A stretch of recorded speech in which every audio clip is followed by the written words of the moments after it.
It is my privilege to be here this evening with Jack Ma, one of the great entrepreneurs of our time, of course, the founder of Alibaba. And we have so many things to talk about over the next half an hour. And of course, we also want to try to get to your questions as well. We're going to talk about Alibaba, of course, but also China, the Trump world that we all live in, globalization, trade, and so many other issues. But first of all, thank you for joining us. Yeah. Let me start with this, which is to say that you just spent some time inside Trump Tower and went to go visit with Donald, our president-elect in the United States. Tell us about that meeting. Well, it's a very productive meeting, much better than I thought, than I expected. What did you expect? Well, I heard a lot, and I watched, like everybody, I watched all the news and heard a lot about him. So when I go inside, I saw, anything that, but he's very sort of open-minded, listen what I talk. So I think I'm very happy about results. And finally, when he said, he said, Jack, let me walk you down. I think he's very happy about the results we had. Can I ask, how does a meeting like that happen? Do you call him? Does he call you? Well, how does this take place? Well, that's the question I'm asking myself. Because someday I got some requests from people say, Jack, do you want a meeting the president-elect? I say, is that true or not? Because I'm not ready for that. Because I don't know what to talk about. And then a few days later, I got another request. I got several requests, and then I saw one email with a friend, and it's very sort of specific. I thought about it. I think, yes, maybe I should go and have a talk. And at least I think President-elect Donald Trump would be happy to hear what I want to talk about. So I went. And what did you tell him? Talk about the small business. Talk about agriculture products, talk about the trade between China and the USA. We especially focus on telling about how can we bring the small business in America, sell them to China, to Asia, through our network, which can create a lot of jobs for them. And you committed to create what you say is going to be 1 million jobs in the United States over the next 5 years. Yeah. Now, that's not 1 million jobs that Alibaba itself, but you're not hiring 1 million people. No, we all totally, Alibaba employee put together is like 45,000 people. We cannot hire 1 million. I cannot imagine I can manage 1 million people. You know. Explain to us how you think about the U.S.-China relationship, given some of the comments that Donald Trump has made about China being a currency manipulator. Did that come up during your meeting? Well, I think first, in America, there's a freedom of speech, right? So he can say whatever he wants, and I respect, I understand.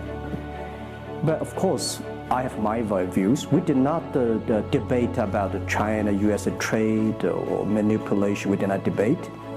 We did not. We agreed on something. Small business, developing the Midwest America, helping the farmers there, small business there, exporting to China. So we all agree. But something that we did not discuss about the American, the job losing to China, Mexico, and this. Can I share with you my ideas? Please. Yeah. First, I think 30 years ago, when I just graduated from universities, I heard America had a wonderful strategy. They outsource the manufacturing job, service jobs. They outsource the manufacturer to Mexico and China, outsource the service job to India. There's a book called The World is Flat. Tom Friedman, colleague at the New York Times. And I think it's a perfect strategy. You know, that the Americans said, we just want to control the IP, we just want technology, we just want the brand, and leave the lower end jobs for the world. Great strategy. And second is that the American international companies made millions and millions of dollars from globalization. The top 100 companies in America. Amazing. I remember when I graduated from university, I tried to buy a beeper, the Motorola beeper. Cost me $250. My pay at that time is $10 a month as a teacher. And the cost of making that beeper is only $8 for a chip. So, past 30 years, IBM, Cisco, Microsoft, they made tons of money. The profit they made are much more than the 4 largest banks in China put together, the China Mobile Phone, China Unicom, and whatever you name it, put together. Still, these multinational companies made more money than. So their market cap grew more than 100 times in the past 30 years. But where'd the money go? This is what I'm curious, because as a business people, I always care about the balance sheet. Where the money coming, where the money go. Past 30 years, the American had 13 wars, spending $14.2 trillion. The money going there. What if they spend a part of that money on building up the infrastructure, helping the white collars, the white collars and the blue collars? No matter how strategy good it is, you're supposed to spend money on your own people, right? Not everybody can pass Harvard. Like me, they're not good at education, right? We should spend money on those people who are not good at schooling. And the other money, which I'm curious about, is that when I was young, I heard America is about Ford and Boeing, those big manufacturing companies. Last 10, 20 years, I heard about is Silicon Valley and Wall Street. The money go to the Wall Street. And what happened? Year 2008. The financial crisis wiped out $19.2 trillion USA alone. They wiped out all the white collars and destroyed 34 million jobs globally. So what if the money is not Wall Street? What if the money spent on the Middle East, Middlewest of the United States, developing the industry there? That could be changed a lot. So it's not the other countries steal jobs from you guys. It is your strategy. Okay, but you do not distribute the money and things in a proper way. This is what I. And now we are having a backlash. And that backlash is a rebuke of globalization, and so much of the conversation, frankly, that we have here, and that backlash is happening in the United States. But I will say President Xi was here yesterday. You had lunch with him, and he was quoting Abraham Lincoln. What did you make of that? Well, I would say that globalization is a great stuff. It's the USA, it's developed countries to teach us how to do globalization. I remember 2002 or 2001, before China joined the WTO, everybody in China was worried. Me, I was worried. Because what if all the international products come to China, destroy our industry, and we have to lose a job? So, convince China, after 20 years, then you guys are say, this is a terrible thing. I believe globalization is good, but globalization needs to be improved. This is Donald Trump, President-elect, want to solve it, the problems. That globalization, I think, should be inclusive globalization. In the past 30 years, the globalization was controlled by 60,000 big companies. 100 years ago, globalization was controlled by several kings and emperors. What if next 30 years we can support 6 million business doing business across the board? What if in next 30 years we can help support 20 million small business can do business across the board? So this is something which I believe globalization should be inclusive. And do you think that the words of President Xi will happen in reality, which is to say that China has largely acted on its own behalf for many, many years, and now is effectively saying that the U.S. needs to continue acting on everybody else's behalf? Yeah, I think, the world needs some, Mr. Xi yesterday said, it's a wonderful time, it's a best time, or the worst time. The world needs a new leadership, but the new leadership is about working together. This is what I understand. We do not necessarily need one specific leader to teach us what to do, what not to do. But the world have to partner together. This is what I think. And I think as a Chinese, as a business people, I feel proud for what President Xi said yesterday. As a business person, I want the world to share the prosperity together, to join the force together. As a Chinese, I'm happy about what he committed. Yesterday he said, he speaks like us, takes the responsibility of the second largest economy. As the China's second largest economy, he has to take some responsibility. This is the first time I heard a Chinese leader make number commitment. He said, next 10 years, we are going to import $8 trillion US. This make me feel excited because China is transforming from exporting to importing. If there's a concrete number, if we can fulfill it, this is going to be huge change to the China and to the world. But don't you think that it's easier today for China to be interested in globalization because of the benefits that can accrue to China because you're continuing to develop than it is for countries that are quote-unquote developed? Well, first, the WTO rule is not designed by China. It's not made by China. I will say there's something that I want to change. The WTO is designed, a lot of rules designed for big companies in the past 30 years, and only big companies can do it. And China definitely benefit a lot from opening. I think China should learn one thing, that we grow in the past 30 years. It's because we open to the world. If we continue to open to the world, not fully. Okay. American business that wants to effectively go into business in China has a very difficult time, has to partner effectively with a company that's there already. This is why I said China has problems too. The world has problems. And China definitely has a lot of problems. China should open, should be more confidence. This is what I feel yesterday. I feel the confidence of Mr. Xi that he is ready to open more to the world. This is what I suggest, that we should solve the problem by business community, right, by negotiation. WTO, China joined WTO for 20 years or 70 years, I don't know the number. But the past 2 years, that I think we as a business, we as a country, we as the world, we have to review something. Right. But not because unbalance the things, we stop it. You've been calling for something called EWTP. Yeah. What is that? This is what I would talk about, is that the WTO was great, but they mainly designed for developed countries, big companies. There's no opportunity for small business.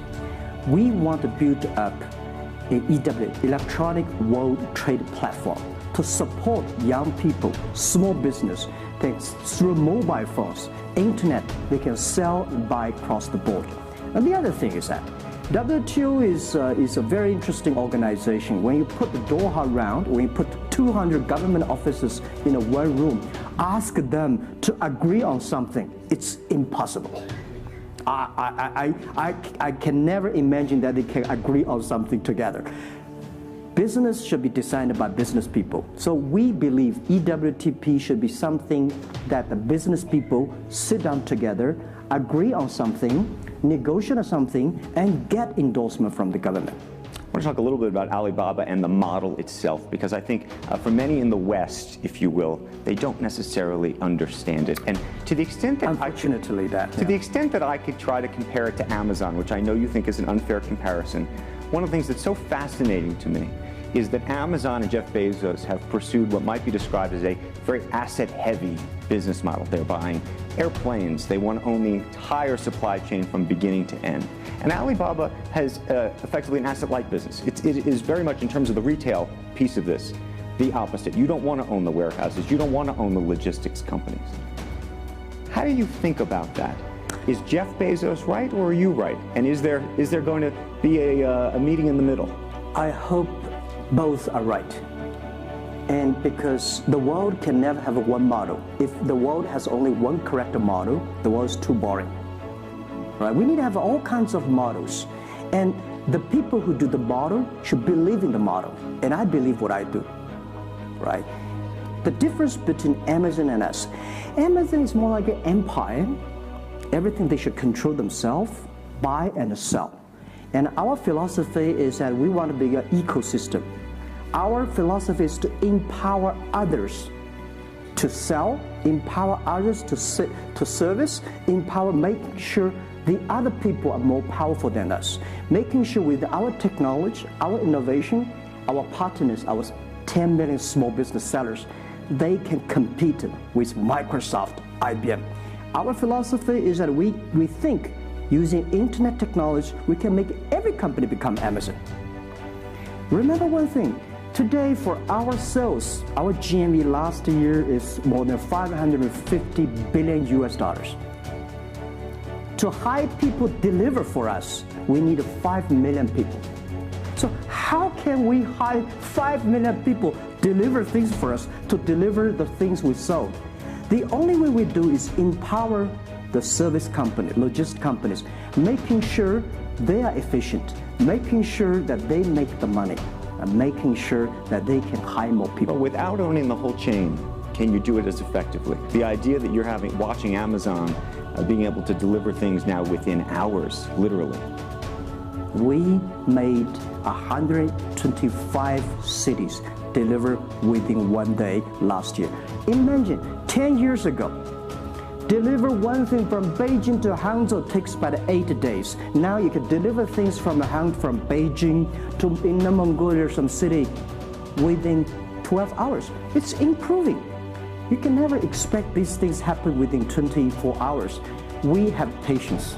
So I think, can you imagine that within the 11/11 Singles Day, we sold $17 billion. And by delivering more than 600 million packages within 3 days. This is happening. And this is what we feel proud of. It's not how much money we make. It's not how powerful we are. We think because of the technology, we can make the technology very inclusive, that every small companies can use it. This is my dream, because I started my first business in 1992 in China as a small business. In order to borrow money, 5,000 US dollars from a bank, took me 3 months to acquire, still failed. So difficult to be a small business.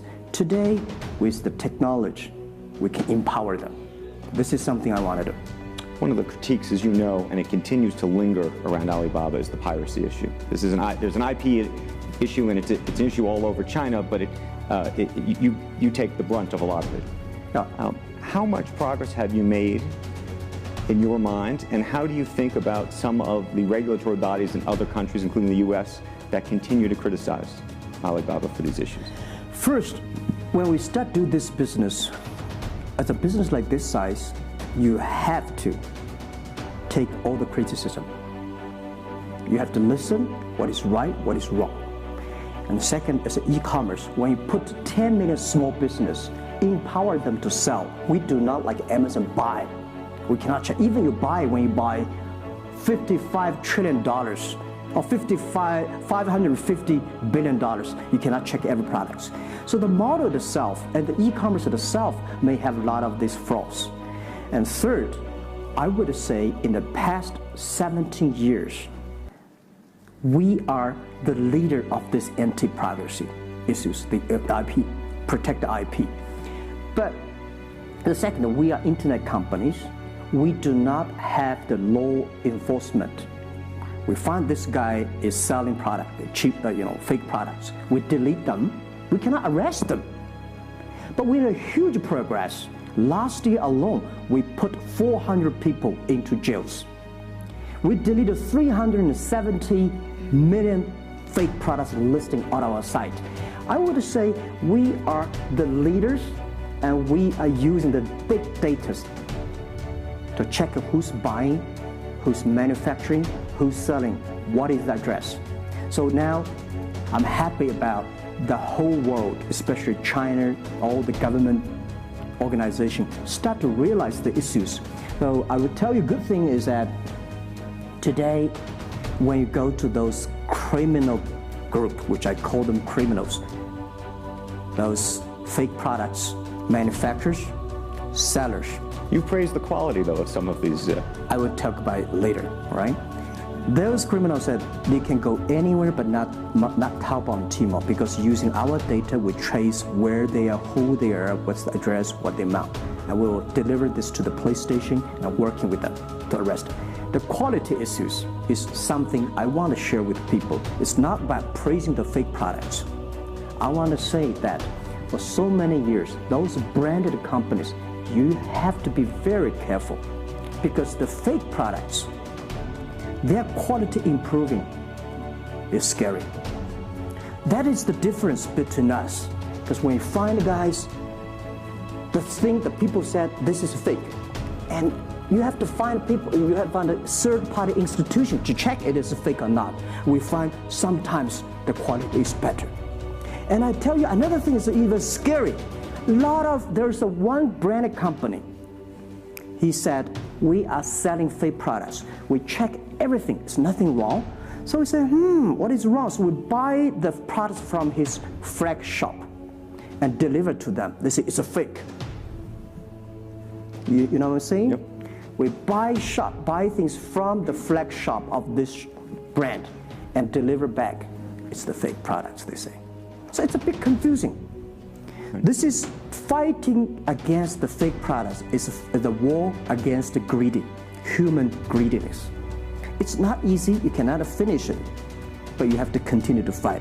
And I want to say we put 2,000 people, 1 billion RMB every year fighting against that. It can never finish the war within 2 years. But I'm happy, whether people criticize me, criticize us, the most important is that we are happy about the progress we made. But if people praise me, so, when people say, Jack, you're wonderful, I know I'm not wonderful, right? Oh, Alibaba's great. We are not great. We are just a 17-year-old company. But when people say, you're doing nothing, no, we're doing a lot of things. But you don't have to argue. You don't have to debate. You do what you believe. One of the things you mentioned was using big data on the piracy side, but the other thing that you're using a lot of that big data to do is provide credit and effectively banking the unbanked. And what's so fascinating to me, and I hope you'll share it, is we've talked about the Sesame credit. Yep. How you are able to use big data effectively to figure out who deserves credit and who doesn't in a marketplace where some of these people had no credit history before. Okay. Well, before we do that, we had a system called Teach Computers to learn how to anti-fake products, teach the computers to learn how to, because we have Alipay, a lot of people try to use all the ways to cheating. So we teach the computer how to do that, the cheating things. So we've been doing that for 10 years. Until now, there is called artificial intelligence, because we've been doing that. We are a data company. 8 years ago, we said to ourselves, Alibaba should not be an e-commerce company. We should be a data company, because we have the data from consumers, we have data from the manufacturer, we have data from the logistic company and transactions.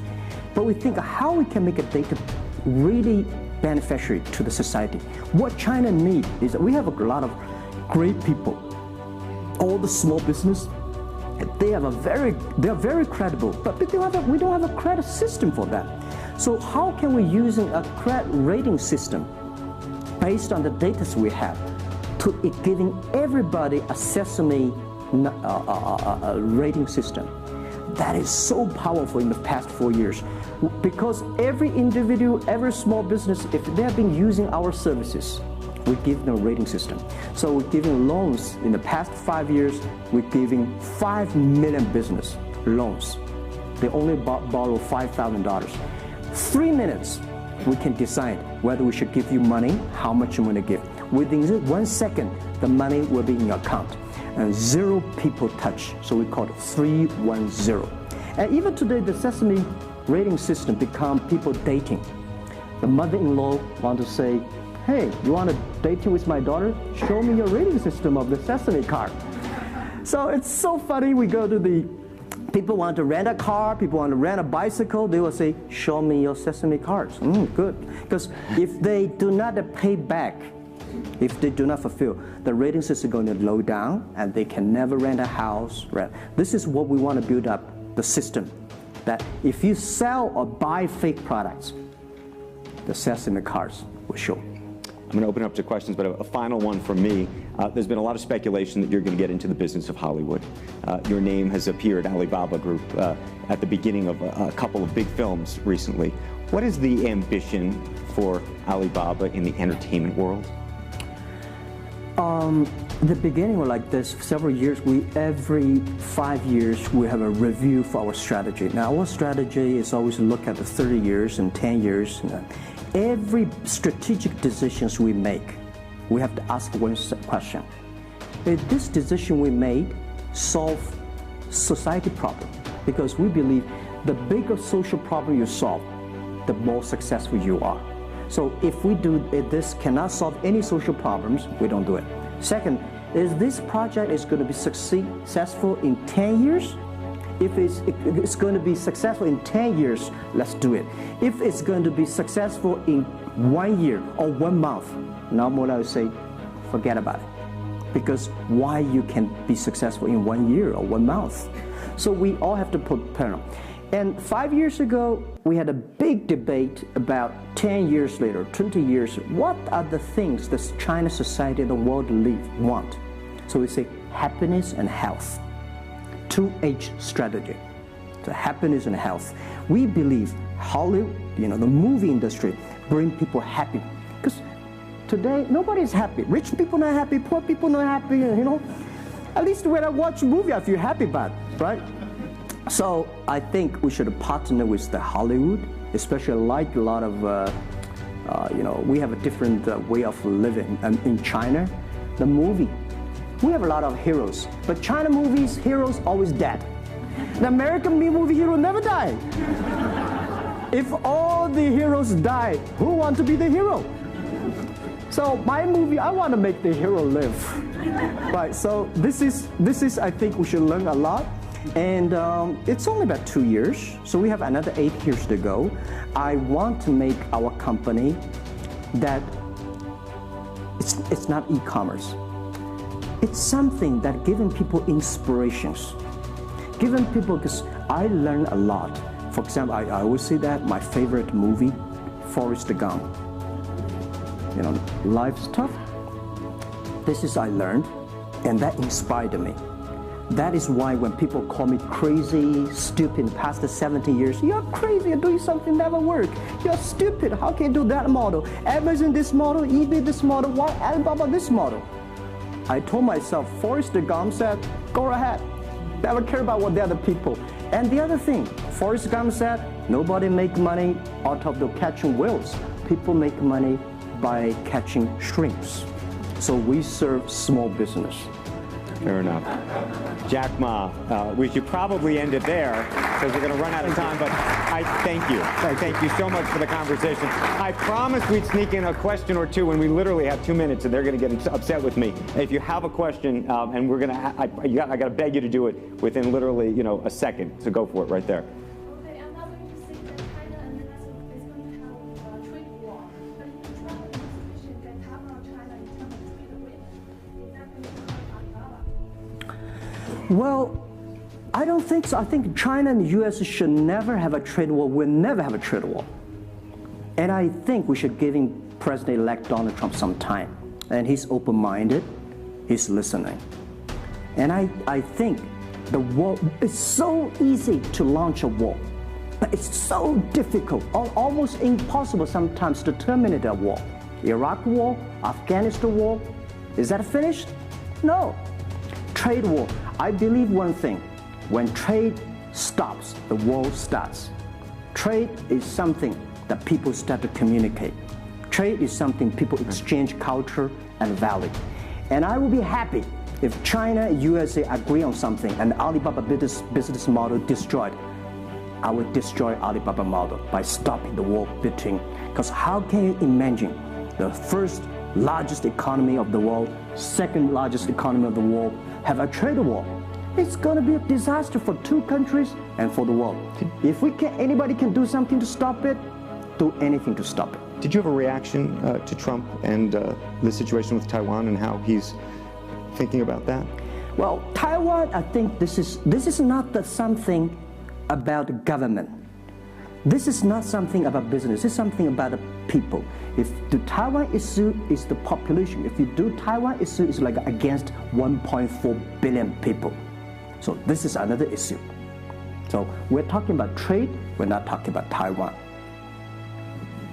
Very politic. Let's take one final question if we can. I think we can steal one more in. Yes, sir, right there. I'm not a politician, I try to This speak is like me, this. a credit store. How do you assure you are not messing up with people's life and you are not dictating the whole, credit kingdom or the system? Because now you are the decision makers, you are the rule makers. Okay. First, I'm not sure. People say, oh, this is uncertain world. Every day is uncertain. The only certain day was yesterday. I'm not sure about that in the future I would dictate, I would be stupid. That's why I should retire early when I'm young. That is why I have a lot of things that I dream I want to do. I want to do philanthropy, I want to be a teacher, I want to go back to school, I want to do the environment. And the world is so wonderful. Why should I be the CEO of Alibaba all the time? I'm coming to this world not to work. I want to come to this world to enjoy my life. I don't want to die in my office, I want to die on the beaches. It's a wonderful message. Jack Ma, thank you for the conversation. Well, can I say one last thing? Yes, please, please. I just want to give my last advice to any people here that every government should pay attention to in the next 30 years are critical for the world. Every revolution, technology revolution takes about 50 years. The first 20 years, technology company. Next 30 years, the implication of the technology. Focus on next 30 years. The first 20 years, eBay, Amazon, Facebook, Alibaba, Google. Good. The most important is that make the technology inclusive, make the world change. This is 30 years. Next, pay attention to those people who are 30 years old, because those are internet generation. They will change the world. They are the builder of the world. Third, that let's pay attention to the company who have fewer than 30 employees. So 30 years and 30 years old and 30 employees. That can make the world much better. Jack Ma, thank you very, very much. Thank you. Thank you. Thank you. Really appreciate it. Thank you. Thank you.